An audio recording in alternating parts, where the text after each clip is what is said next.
청일전쟁 10년 후인 1904년에 일본은 기어코 러시아에 전쟁을 선포했는데, 역시 그 목적은 조선을 일본 혼자 강탈하겠다는 목적 외에는 없었습니다.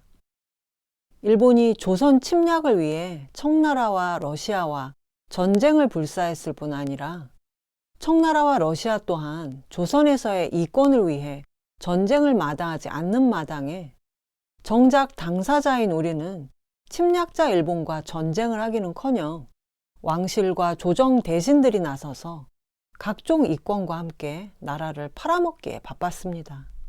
우리가 우리의 권리를 위해 한 번도 일본과 정면 충돌을 하지 않았기 때문에 훗날 국제사회에 일본의 침략 만행을 고발하려는 모든 외교적 노력이 그토록 소용이 없었던 게 아닐까요?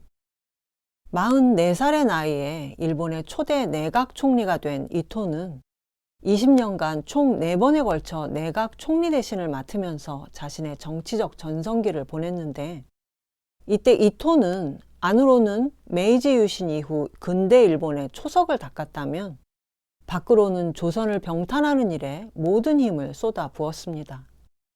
청일전쟁과 러일전쟁이 모두 이 시기에 일어나고 계획된 건데요.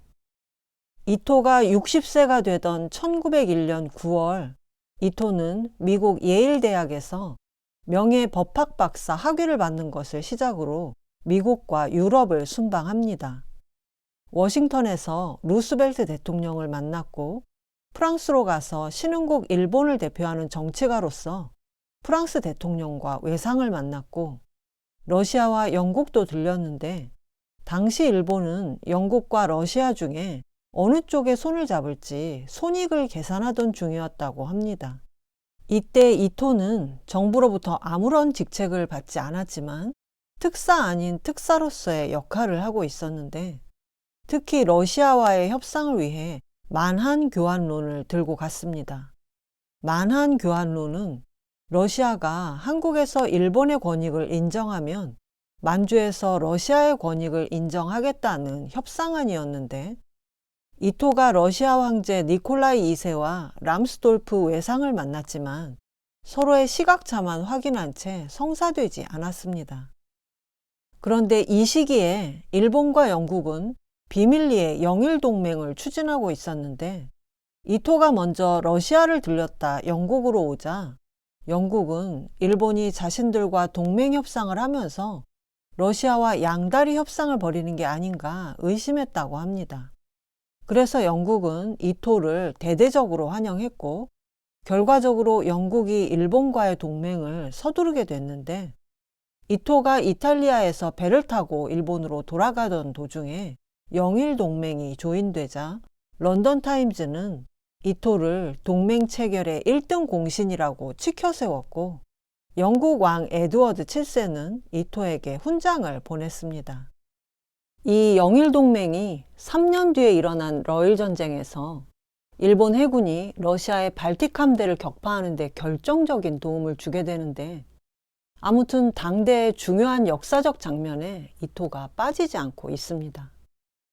청일전쟁 직후부터 다음 목표를 러시아로 삼고 전쟁 준비를 해오던 일본은 1904년 2월 4일, 이제 원로가 된 이토가 참가한 어전회의에서 러일전쟁의 개전을 결정합니다. 일본이 그동안 러시아에 만주에서의 이익을 보장하는 대신 한국을 일본의 세력권으로 인정하라는 이토의 지론인 만한 교환론을 내밀었지만, 러시아가 이것을 거부한 것이 전쟁의 가장 큰 이유였는데요. 2월 8일 인천 앞바다에서 일본 해군이 러시아 함대를 선제 공격함으로써 러일 전쟁이 시작됐고, 이틀 후인 10일에 일왕의 선전 포고문이 발표됐습니다. 러시아는 만주를 병탄하려 한다. 만약 러시아가 만주를 영유하게 되면 한국은 안전을 보전할 수 없다. 극동의 평화도 없다. 한국의 안전은 위급하게 되고 일본의 이익은 침해받는다. 때문에 한국의 안전, 동양의 영원한 평화를 위해서 러시아와 싸운다. 마치 악어의 눈물을 보는 것 같은 느낌입니다. 일본의 이익인 한국을 건드리면 영원히 동양의 평화는 없을 줄 알라는 말로도 들리는데요. 일본이 걸핏하면 동양 평화를 운운하면서 행동은 반대로 전쟁을 일삼았기 때문에 안중근 의사가 이토를 죽이고 나서 진정한 동양 평화란 이런 것이다 하는 것을 보여주기 위해 감옥에서 동양 평화론의 집필을 시작했던 겁니다. 대한제국은 러일 전쟁의 가능성이 커지자 1903년 11월과 1904년 1월 두 차례에 걸쳐서 전시 국외 중립을 선언했지만 일본은 아랑곳하지 않고 인천 앞바다에서 전쟁을 개시하고 말았습니다. 그런데 러일 전쟁에서 일본이 예상 밖으로 선전하자 한국 황실은 일본의 전쟁 비용의 보태라고 내탕금 18만 엔을 일본에 보냅니다. 일본이 전쟁에 승리할 것을 대비해서 보험을 들었던 거라고 봐야 할 것 같은데, 그러나 이 일은 명성황후 시해 사건으로 인한 국민들의 반일 감정과는 전혀 동떨어진 행위였고, 조정은 물론 일반인들에게 거의 알려지지 않았던 일이라고 합니다. 러일 전쟁이 한창이던 1904년 3월에 이토는 한국 황실 위문 특파대사로 와서 고종을 아련합니다. 고종은 이토에게 훈장을 수여하고 이토를 영국의 빅토리아 여왕, 독일의 비스마르크, 천국의 이홍장과 겨룰 수 있는 근세 4걸 중에 한 명으로 치켜 세웠는데, 그런데 이에 대한 이토의 답변은 거의 협박에 가까웠습니다. 국가의 존립을 위해서는 고유의 풍습이나 습관 등을 개정하거나 버려야 합니다. 과거 30년간 이러한 판단 위에 서서 자립을 추구해 오늘날의 일본을 만들어냈습니다.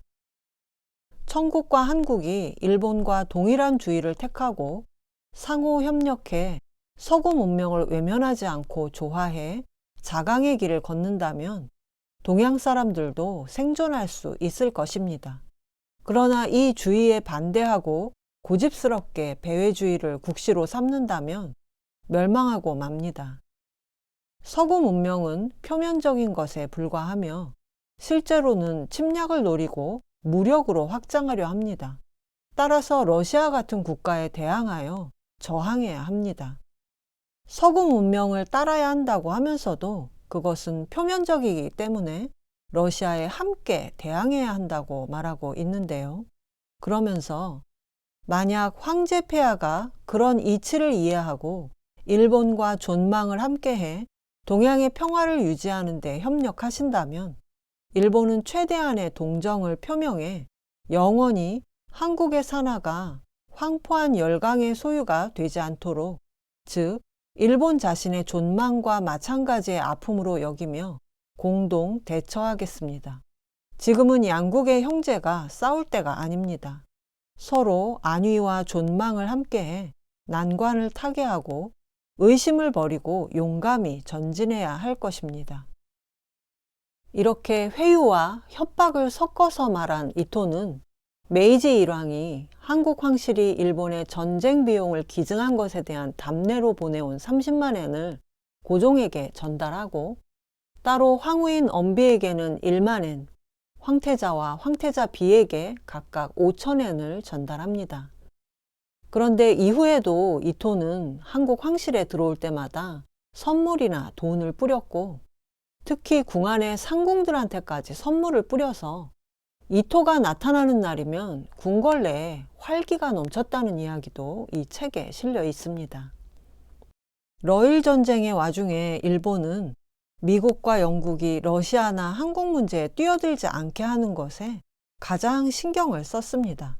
그래서 이루어진 것이 일본의 한국 지배와 미국의 필리핀 지배를 상호 인정하는 가스라 테프트 밀약이었고, 또 영국과는 영일 동맹 조약을 개정해서 일본을 비롯한 아시아의 영국 식민지를 일본이 인정하는 대신 영국도 한국에 대한 일본의 독점 지배를 인정하기로 합니다.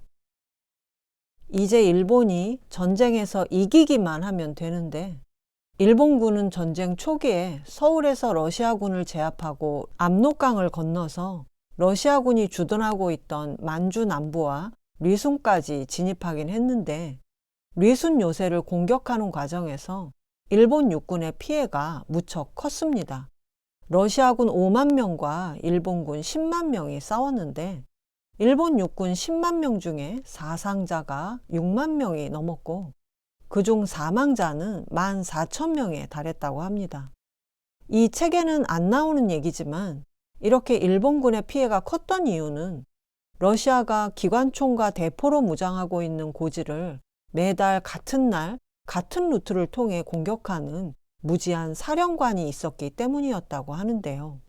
바로 낡은 사무라이 돌격 정신에 빠진 육군대장 노기 마레스케와 독일 유학파 출신 참모장 이치지 고스케 때문인데 이치지 고스케는 리순 공방 최대 격전지인 203고지 전투를 치르면서 매달 26일에 공격하는 이유를 이렇게 말했다고 합니다.